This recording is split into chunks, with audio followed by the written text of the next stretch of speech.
이스라엘 백성들이 가데스를 출발하게 되었습니다. 그런데 출발하기 전에 모세가 에돔 왕에게 사람을 보내서 에돔 땅을 지나갈 수 있게 해달라고 부탁을 합니다. 왜냐하면 그 길이 가나안 땅으로 가는 지름길이었기 때문이었어요. 그런데 에돔 왕은 한마디로 거절했죠. 하는 수 없이 이스라엘 백성들은 에돔 땅을 돌아서 가게 되었습니다. 그러자 오늘 말씀해 보니까 백성들의 마음이 상했다라고 기록이 되어 있습니다. 백성들은 실망하고 낙심해서 하나님을 원망하고 모세를 원망하게 된 것입니다. 왜 우리를 애굽에서 이끌어내서 광야에서 죽게 하느냐? 이곳에는 물도 없고 먹을 것도 없지 않느냐라고 말하고 있는 것입니다. 자, 이스라엘 백성들이 낙심할 이유는 분명히 있다고 생각해요. 에돔 족속의 땅을 통과하지 않으면, 그래서 돌아가게 되면 다시 광야로 나가야 되는 것이고 또 가나안 땅으로부터 멀어지기 때문입니다. 그러면 먼 길을 걸어야 되는 것이고 고생이 심하기 때문이죠. 그들에게 낙담할 이유는 충분히 있다고 생각해요. 그러나 그것이 원망할 이유는 되지 않는다는 것입니다. 힘든 일에 직면했다고 해서 그것이 하나님을 신뢰하지 못한 이유가 될 수는 없다는 것이죠. 우리가 신앙생활하다가 어려움을 당합니다. 낙심할 수 있어요. 근데 그것이 하나님을 원망하고 하나님을 신뢰하지 못하는 이유가 될 수는 없다는 것이죠. 그래서 우리에게 필요한 것이 있는데 인내입니다. 하나님의 길을 가는 것은 결코 쉽지 않기 때문입니다. 편하고 넓은 길이 아니기 때문입니다. 내리막길만 있으면 얼마나 좋겠습니까마는 오르막길이 더 많습니다. 평탄한 길이 많으면 참 좋겠지만 푹푹 빠지는 아주 진흙탕 길도 사실 많이 있다는 것입니다. 꽃길보다요 가시밭길이 더 많아요. 에돔 땅을 돌아가는 길이 바로 그런 길이었다는 것이죠. 가는 길이 녹록지 않았습니다. 풍부한 목초지 없었고요. 먹을 양식 또 마실 물 많이 부족했어요. 부족하고 불편하고 편안함이 없는 상태였다는 것입니다. 그래서 백성들이 불평하고 있는 것입니다. 이곳은 먹을 것도 없고 마실 물도 없도다.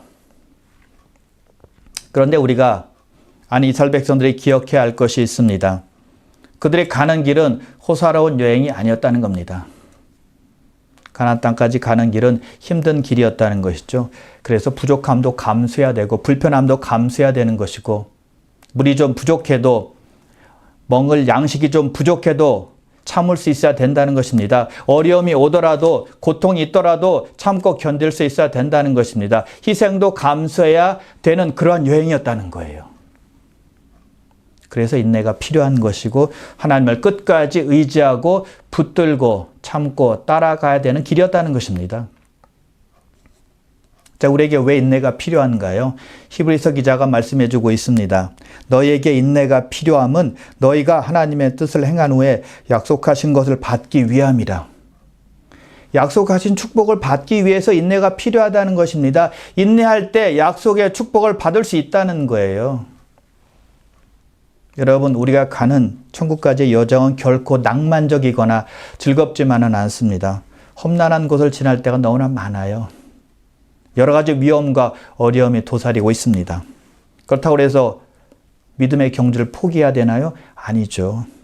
낙심해도 어려움이 와도 그만둘 수 있는 길이 아닙니다. 힘들어도 인내하며 계속 전진해야 되는 길이라는 것입니다. 왜냐하면 우리에게는 소망이 있기 때문이에요. 이스라엘 백성들이 에돔을 우회하는 수고를 할지라도 가나안 땅에 들어가는 소망을 바라보았더라면 그렇게 낙심하진 않았을 것입니다. 원망하진 않았을 것입니다. 그래서 우리는 예수님을 본받아야만 합니다. 히브리서 12장 2절인데요. 믿음의 주요 또 온전하게 하시는 이인 예수를 바라보자. 그는 그 앞에 있는 기쁨을 위하여 십자가를 참으사 부끄러움을 개의치 아니하시더니 하나님 보좌 우편에 앉으셨느니라. 예수님께서 십자가를 어떻게 참으셨다고요? 그 앞에 있는 기쁨을 바라보면서 참으셨다는 것입니다. 하나님 아버지를 만난다는 기쁨을 가지고 또 하나님 아버지의 뜻을 행할 때 하나님께서 흡족하실 것을 생각하면서 또 당신이 십자가에서 죽으시면 모든 인류에게 구원의 장이 활짝 열린다는 그 마음 때문에, 그 생각 때문에, 그 기쁨 때문에 십자가를 참으셨다는 것입니다. 소망 때문에 참고 견디신 것입니다. 그래서 부끄러움도 개의치 아니하신 거고요. 그러므로 우리에게 필요한 것은 어려움을 지날 때 우리 안에 있는 기쁨을 보면서 참는 것입니다. 우리에게는 소망이 있으니까요. 그래서 믿음의 주요, 기쁨의 주요, 또 소망의 주요, 우리를 온전케 하시는 이 예수를 바라보며 참는 것입니다. 인내하는 것입니다. 자, 이스라엘 백성들이 지름길로 가지 못하고 먼 길로 돌아갔기 때문에 마음이 상했다고 했습니다. 자, 그것을 보면 우리는 참으로 지름길을 좋아한다는 겁니다. 멀리 돌아가는 것을 결코 좋아하지 않아요. 내가 가고 싶은 곳에 빨리 데려다 주는 길을 아주 좋아한다는 것입니다. 그런데 보통 하나님의 길은 지름길이 아닐 때가 많다는 겁니다. 쉽지 않은 길입니다. 넓지 않고 좁습니다. 가까운 길이 아니라 먼 길이에요.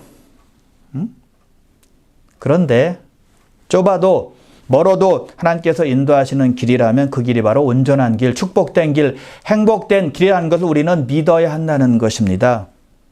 돌아가는 것 같고 느린 것 같지만 그것이 바른 길이라는 거예요. 지름길은 넓게 보이고 아주 편해 보일지 모르겠지만 우리에게 영적으로 막대한 손해를 끼칠 때가 많거든요. 마귀가 광야에서 금식을 끝내신 예수님을 시험합니다. 세 번째 시험인데요. 예수님을 높은 산으로 데려가서 세계 만국과 또 영광을 보여주면서 이렇게 말합니다. 내가 나에게 경배하면 내가 이 모든 것을 너에게 주리라 라고 말합니다. 지름길을 택하라고 유혹하는 것이죠. 쉬운 길, 편한 길로 가라는 것입니다. 예수님께서 어떤 선택을 하셨나요? 지름길이었나요? 아닙니다. 험하고 먼 길이었지만 십자기를 선택하셨습니다. 그 결과가 무엇이었나요? 우리에게 참 축복과 생명을 안겨주셨습니다. 만일 예수님께서 쉽고 편한 길은 지름길을 선택하셨다면 우리는 저주와 심판만 우리에게 남게 되었을 것입니다. 예수님께서 선택한 길은요, 힘든 길이었지만 축복된 길이었다는 것입니다. 고통이 따랐지만 의미 있는 길이었다는 것입니다. 그것은 옳은 길이었고 합당한 길이었고 하나님께서 기뻐하시는 길이었다는 것입니다. 그래서 인류를 위한 위대한 사명을 감당할 수 있었다는 거예요. 그래서 주님을 따르는 사람들에게 필요한 것은 인내라는 겁니다. 참고 견디는 것이 필요한 것입니다. 왜? 우리는 지름길로 가지 않을 때가 너무나 많기 때문이에요. 그래서 하나님께 인내심을 달라고 기도해야 합니다. 참을 수 있게 해달라고 기도해야만 하는 것입니다. 그래야 우리가 하나님의 길을 고수할 수 있기 때문입니다. 그런데 예수님의 제자들은 달랐습니다. 달라도 아주 많이 달랐습니다. 지름길을 택했어요. 예수님께서 앞으로 당할 고난에 대해서 제자들에게 말씀하시자 제자 중에 베드로가 펄쩍 뛰며 말립니다. 항변까지 했습니다. 영어 성경에 보니까 리뷰했다고 되어 있습니다. 꾸짖은 것입니다. 주님, 이렇게 하시면 안 됩니다. 이런 길을 가시면 안 됩니다. 라고 타이르듯 말한 것입니다. 왜 이 좋은 길, 지름길 놔두고 험한 길을 가십니까? 라는 겁니다. 지름길을 택해서 왕이 되어서 사람들로부터 존경받으시고 영광받으셔야 마땅한 일입니다. 라고 말하고 있다는 것입니다. 이해를 못하는 겁니다. 그런 좋은 길을 왜 차버리냐는 거예요. 우리도 그렇게 좋은 길을 참 좋아합니다. 돌아가는 길은 죽어도 싫은 거예요. 돌아가는 길이 바른 길인데도 불구하고 쉬운 길만 찾아다니는 것입니다. 편한 길만 찾아다니는 거예요. 세상적으로 행복한 길만 찾아다니는 것이죠. 그런 하나님께서 원하시는 길이 지름길이 아닐지라도 돌아가는 길일지라도 하나님께서 인도하시는 길이라면 마음이 좀 상해도 마음에 안 들어도 불편해도 힘들어도 참고 인내하며 나가는 것입니다. 그것이 하나님의 사람들이잖아요. 그러면 그 길에는 반드시 영광이 있고 축복이 있고 만족이 있기 때문입니다. 그럼 여러분 영광과 소망과 참 기쁨을 바라보시며 인내하시길 바랍니다. 그리고 백성들이 이렇게 말해요. 우리 마음이 이 하찮은 음식을 싫어하노라. 하찮은 음식은 무엇입니까? 만나예요. 이제 만나가 싫다는 것입니다. 만나는 이스라엘 백성들이 광야에 있을 때, 그들이 배고파 속이 졌을 때, 힘들어할 때 하나님께서 하늘에서 내려주신 양식이었습니다. 40년간 하루도 빠지지 않고 그들의 필요를 공급해 주신 음식이었다는 것입니다. 그런데 이스라엘 백성들이 이제는 그게 싫다는 겁니다. 아주 보잘것없대요. 아주 하찮은 것이라고 말하고 있습니다. 이제는 그 먹기가 진절머리가 난대요. 만나는 하나님께서 친히 주신 생명의 선물이었거든요. 건강을 위해서 주신 음식이었다는 것입니다. 근데 그것을 거부하고 있는 겁니다. 만약 만나가 공급되지 않았더라면 그들은 광야에서 살아남지 못했을 것입니다. 장정만 60만인데 누가 어떻게 그 많은 음식을 공급할 수 있겠습니까? 아무것도 할 수 없는 그것을 우리 하나님께서 해결해 주신 거잖아요. 이스라엘 백성들이 잊어버린 것은 무엇일까요? 그들이 기억하지 못하는 것을 무엇일까요? 일상의 축복입니다. 매일의 축복에 감사하지 못한 겁니다. 매일매일 만나가 우리에게 내리지 않았더라면 우리는 살아남지 못했을 거야, 이런 생각을 하지 못한 겁니다. 물론 지겹다는 것은 이해가 돼요. 왜요? 40년 동안 같은 것을 먹었으니까요. 그러나 매일매일 만나가 그들에게 내리지 않았더라면 그들은 광야에서 다 쓰러져서 죽고 말았을 것입니다. 늘 주시는 매일의 축복이 없었더라면 다 망했을 거예요. 그들은 일상의 축복을 생각하지 않은 것입니다. 다 잊어먹고 감사하지 않은 겁니다. 이것이 우리들의 문제가 아닐까요? 하나님께서 우리에게 주시는 일상의 축복이 있고 은혜가 있고 행복이 있습니다. 그 일상의 행복들을 다 잊어버리고 내가 없는 것만 바라보면서 불평하고 불만을 품을 때가 많다는 것입니다. 우리에게 주시는 일상의 축복이 참으로 많은데 감사하지 못하며 사는 것입니다. 대신 더 가지지 못해서 안타까워합니다. 남이 가진 것만 보고 부러워하는 것입니다. 이미 주신 것도 하찮게 여깁니다. 이스라엘 백성들이 만나를 하찮게 여긴 것처럼요. 받은 것은 생각도 안 합니다. 하나님께서 우리에게 주시지 않은 것이 있나요? 하나님의 것인데 우리에게 다 주신 것입니다. 우리의 필요를 긍휼히 여겨서 우리에게 다 허락해 주신 것입니다. 공급해 주신 거예요. 그러므로 매일 공급해 주시는 그 일상의 축복과 은혜와 행복을 하나하나 세어보시면서 감사하시길 바랍니다. 하나님께서 원망하는 이스라엘 백성들을 그냥 두지 아니하시고 불뱀을 그들 중에 보내셔서 물게 하십니다. 많은 백성이 불뱀에 물려 죽게 되었습니다. 그때 이스라엘 백성들이 하나님과 모세를 원망했던 것에 대해서 자기들이 범죄했다고 고백하면서 모세에게 하나님께 기도해서 불뱀들을 떠나게 해달라고 간청합니다. 모세가 하나님께 기도하자 하나님께서 이렇게 말씀하세요. 8절입니다. 불뱀을 만들어 장대 위에 매달아라. 물린 자마다 그것을 보면 살리라. 놋뱀을 만들어서 그 장대 위에 매달고 뱀에 물린 자마다 그것을 보면 낫게 될 것이다 라고 말씀을 하세요. 그러자 뱀에 물린 자마다 장대에 달린 놋뱀을 보았고 모두 다 낫게 되었습니다. 죽음에서 다 살아난 것입니다. 자, 복음서에 보면 예수님께서 십자가 죽으심을 설명하실 때 이 말씀을 인용하십니다. 요한복음 3장 14절 15절인데요. 모세가 광야에서 뱀을 든 것 같이 인자도 들려야 하리니 이는 그를 믿는 자마다 영생을 얻게 하려 하심이니라. 인자가 들리다라는 말은 예수님께서 십자가에 달리시는 사건을 말하는 것입니다. 십자가 사건이죠. 장대에 달린 놋뱀이 바로 십자가에 달린 예수님을 상징한다라고 말씀하고 있는 거예요.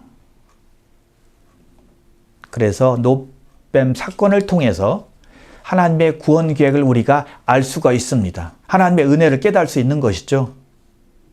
자, 먼저 우리가 알아야 될 것은 인간의 구원 계획은 사람이 고안해낸 것이 아니라 하나님께서 마련한 계획이었다는 것입니다. 자, 놋뱀을 만들어서 장대에 달면 뱀에 물린 자마다 그것을 보면 다 낫는다. 이것은 모세가 세운 계획이 아니었습니다. 또는 모세가 백성들의 지도자와 함께 의논해서 만든 것이 아니었어요.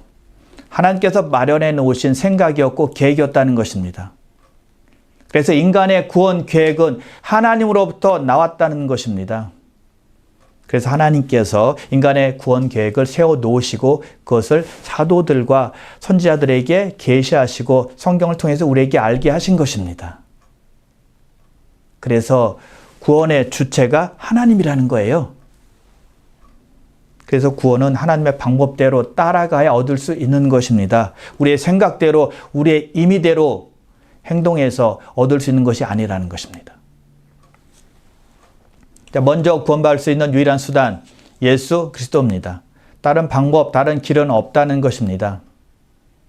뱀에 물린 자가 노뱀을 바라보았을 때 구원받았습니다. 다른 길이 없었습니다. 노뱀을 바라봐야 돼요. 뱀에 물린 사람이 구원받을 수 있는 유일한 길은 노뱀을 바라보는 길이었다는 것입니다. 즉 예수를 믿는 믿음 위에는 다른 구원의 길을 주시지 않았다는 거예요. 사도행전 4장 12절입니다.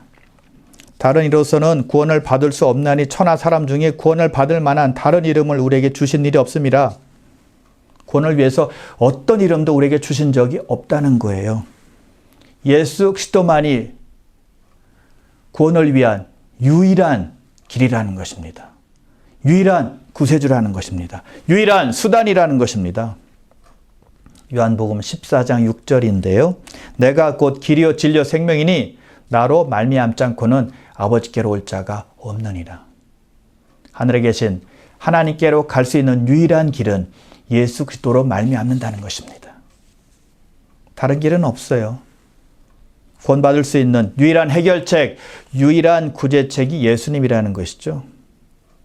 모든 사람은 죄에 감염되어서 언젠가는 다 죽고 심판받게 될 것입니다. 그러나 우리가 믿음으로 예수 그리스도를 믿고 바라보게 되면 우리를 구원하시고 영생을 주신다는 거예요.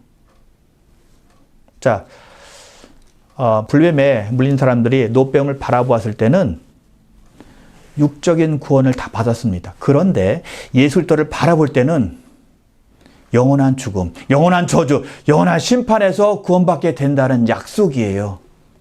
어마어마한 축복이 기다리고 있다는 것입니다. 그리고 예수 그리스도를 믿으면 누구나 다 구원을 받습니다. 8절에 보니까 불뱀에 물린 자마다 노뱀을 보면 다 낫는다라고 말씀하고 있습니다. 뱀에 물린 자, 노뱀을 보면 다 나음을 입었다는 것입니다. 한 사람도 예가 없다는 것입니다. 누구나 다 뱀에 물린 사람이 장대에 달린 노뱀을 보면 다 나음을 입었다는 겁니다. 즉 예수 그리스도를 믿고 바라보는 자는 누구나 할 것 없이 다 구원을 받는다는 겁니다. 자, 왜 노뱀을 장대 위에 높이 달았나요? 누구나 다 볼 수 있도록 그렇게 한 것이죠. 예수님께서 십자가 위에 높이 달리셨습니다. 그것은 누구나 다 볼 수 있게, 누구나 다 알 수 있게, 누구나 다 믿고 구원받을 수 있도록 모든 사람에게 예수님을 오픈해 놓은 것입니다. 그래서 높이 들리신 거예요. 그래서 공개적으로 십자가에 못 박히셨고 그를 바라보는 자마다, 즉 복음을 듣고 믿는 자마다 다 구원받게 하시는 것입니다. 성경은 말씀합니다. 누구든지 죄 이름을 부르는 자는 구원을 받으리라. 누구든지입니다. Everyone입니다. Everyone who calls on the name of the Lord will be saved. 얼마나 확실합니까? 어떤 사람들만 구원받는 것이 아닙니다. 모든 사람들이 예수를 믿고 바라보면 구원이 임한다는 것입니다. 요한복음 3장 15절입니다. 이는 그를 믿는 자마다 영생을 얻게 하려 하심이라. 믿는 자마다. 믿는 자는 누구나 다 할 것 없이 영생을 선물로 받게 된다는 것이죠. 그래서 예수 그리스도는 모든 죄인들에게 충분하다는 것입니다. 부족함이 없다는 거예요. 그리고 구원은 아주 간단합니다. 아주 심플하다는 것입니다. 뱀에 물린 사람이 해야 되는 일은 한 가지죠. 장대에 달린 노뱀을 바라보는 일이었습니다. 그러면 나음을 입었어요. 병이 나을 때까지 어떤 의식을 행하는 것입니까? 아닙니다. 또 돈을 지불해야 되는 것입니까? 아닙니다. 바라보면 되는 것인데 그것으로 끝이에요. 구원받는 것도 마찬가지인데요. 아주 간단합니다. 예수 그리스도를 나의 구세주와 주님으로 받아들이는 것입니다. 구원받기 위해서 어떤 의식이나 행위가 필요한 것이 아닙니다. 돈이 필요한 것도 아닙니다. 교회 멤버십이 필요한 것도 아니에요. 예수를 구세주로 믿으면 되는 겁니다. 성경이 증거하고 있죠. 영접하는 자, 곧 그 이름을 믿는 자들에게는 하나님의 자녀가 되는 권세를 주셨으니 예수를 영접하면 하나님의 자녀가 된다는 것입니다. 구원받고 영생을 선물로 받게 된다는 거예요. 심플하죠. 그리고 구원은 하나님의 능력입니다. 뱀에 물린 자마다 노뱀을 바라볼 때 고침을 받았거든요. 그것은 하나님의 초자연적인 능력이 임했기 때문입니다. 그것은 과학적인 것도 아니었고요. 어떤 자연적인 현상도 아니었습니다. 하나님의 기적이 일어난 것입니다. 기적이 함께했기 때문에 가능했다는 것입니다. 뱀에 물린 사람이 노뱀만 바라보면 날 수 있나요? 이게 말이 안 되잖아요. 하나님의 능력이 임했다는 거예요. 구원도 마찬가지로 하나님의 능력으로 받는 것입니다. 로마서 1장 16절인데요. 이 복음은 모든 믿는 자에게 구원을 주시는 하나님의 능력이 됨이라. 능력으로 우리를 구원하시는 것입니다. 우리가 예수 믿을 때 하나님의 능력이 우리와 함께하는 것입니다. 여러분, 그래서 예수 믿는 사람은 이 하나님의 능력을 다 경험한 사람들이죠. 그리고 구원은 즉시 받는 것입니다. 뱀에 물린 사람이 노뱀을 쳐다보았을 때 그 순간에 치료가 되어서 나은 것이지 오래 기다렸다가 치유가 되는 것이 아니라는 것입니다. 자, 만일 뱀에 물린 사람이 노뱀을 바라보았는데 그 즉시 안 낫고 며칠 있다가 치유가 된다고 생각해 보십시오. 그러면 아무도 살아남지 못할 것입니다. 왜요? 뱀에게 물렸으니 독이 몸속에 퍼지는 것은 시간 문제니까요.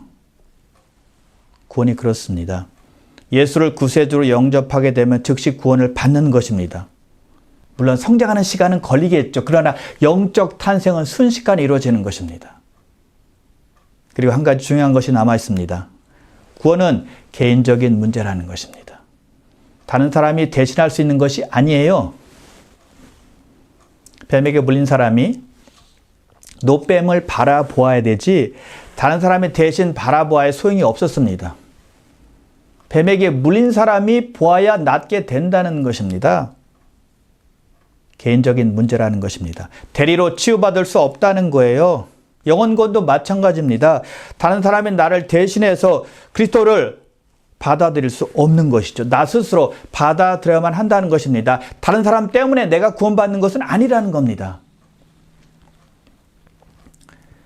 예를 들어 남편과 아내가 있습니다. 그런데 아내가 아주 믿음이 신실하고 너무 착한 믿음을 가졌습니다. 아주 순수한 믿음을 가졌어요. 늘 하늘에 소망을 두고 살아갑니다. 근데 남편은 믿지 않아요. 근데 그 아내의 믿음 때문에 남편이 영혼 구원 받을 수 있는 것인가요? 아니라는 것입니다. 또 부모가 장로나 권사로 교회에서 오랫동안 충성 봉사했습니다. 헌신을 많이 했습니다. 선한 일 많이 했습니다. 그렇다고 해서 그 부모 때문에 자식이 구원받습니까? 아니라는 것입니다.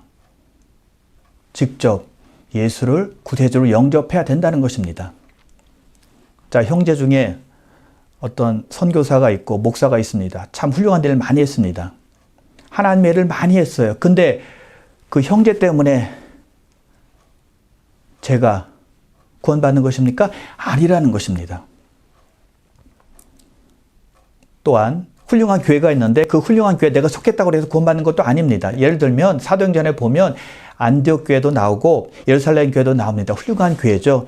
하나님께 칭찬받는 교회였고 또 하나님께서 기뻐하시는 교회들이었습니다. 그런 교회가 지금 있는데 이 땅에 그 비슷한 교회가 있는데 그 교회에 내가 속했다고 해서 구원받는 것이 아니라는 것입니다.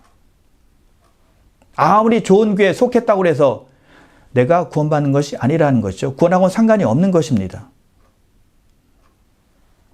내가 구원받고 싶다면 회개하고 예수 그리스도를 구세주와 주님으로 받아들일 때 구원이 임하는 것입니다.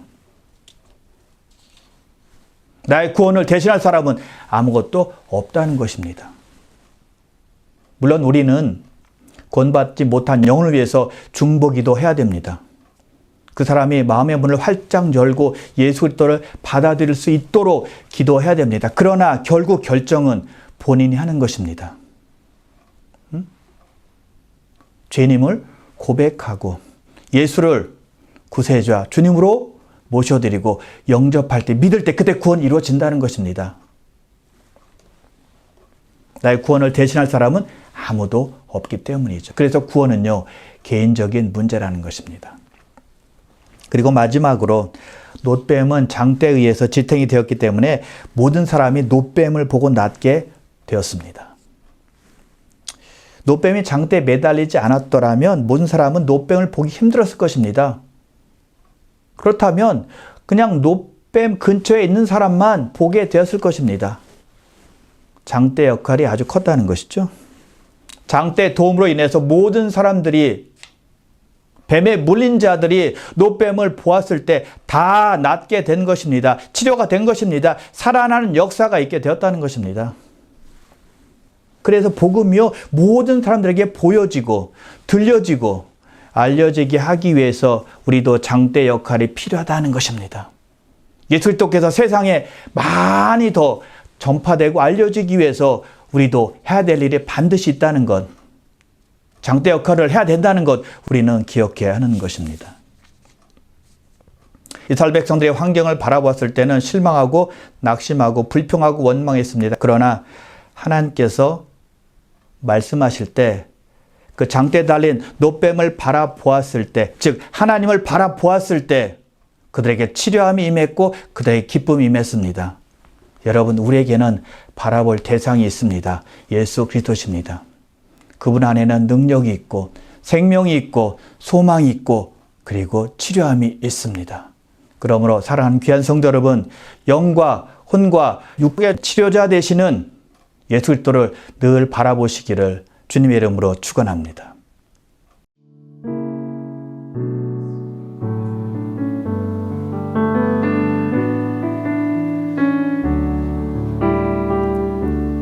주님을 바라봅니다. 비록 지금은 넘어져도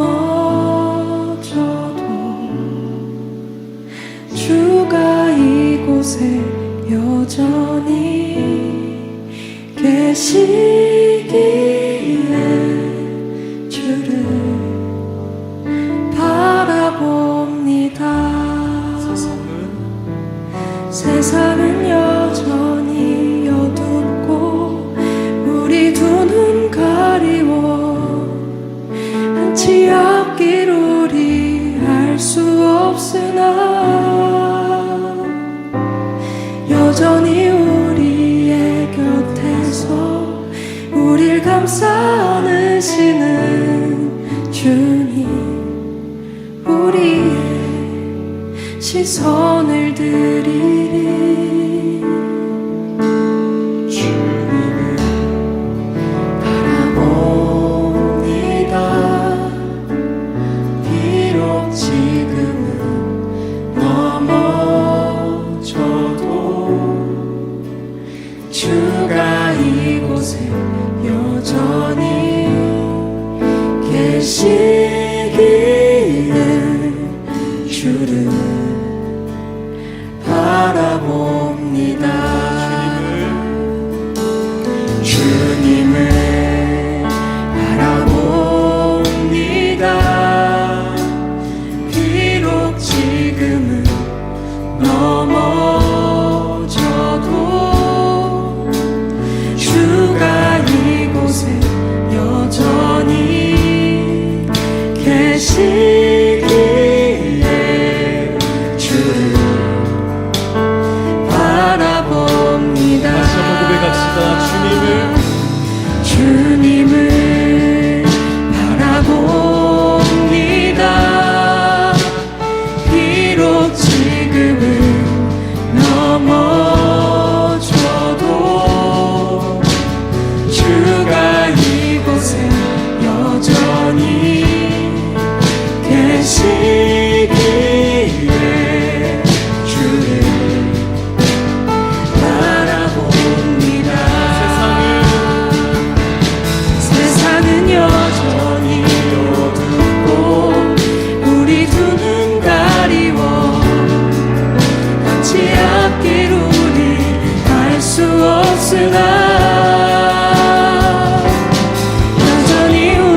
계시기에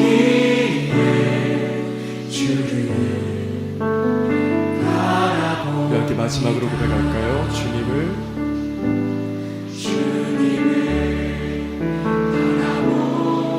바라봅니다. 비록 지금은 넘어져도 주가 이곳에 여전히 계시